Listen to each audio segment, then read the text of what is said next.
میرسم آخر به آرامش، دنیای بی تو رو اصلا نمیخوامش.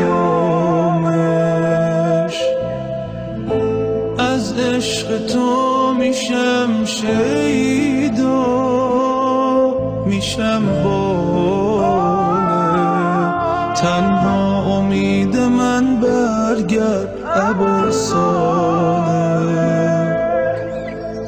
دنیای من کجا رفتی سفر کردی؟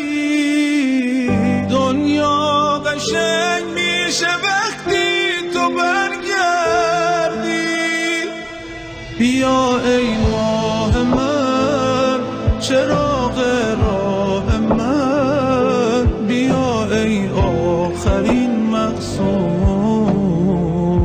بیا یا ابن الحسن، بیا یا ابن الحسن، بیا ای مهدی موعود.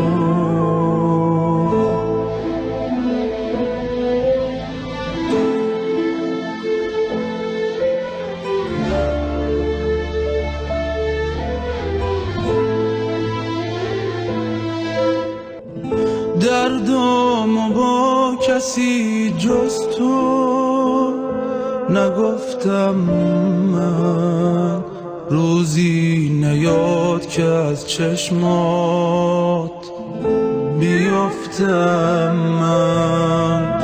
رفتم حرم برای تو دعا کردم، با مادرم برای تو دعا کردم.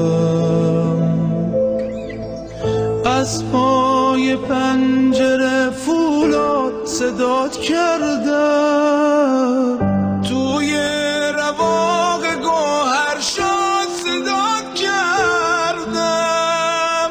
بیا ای ماه من، چراغ راه من، بیا ای آخرین مقصود. بیا یا ابن الحسن، بیا یا ابن الحسن، بیا ای مهدی موعود.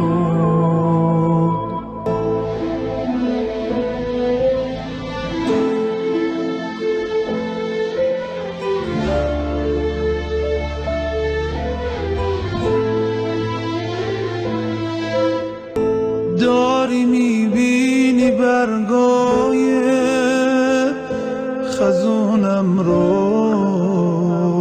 این بیقراری آورده امونم رو.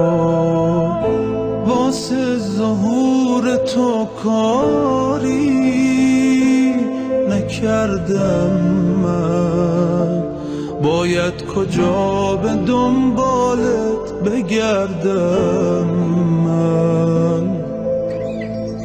حس میکنم توی قلبم حضورت رو، من از خدا فقط میخوام ظهورت رو.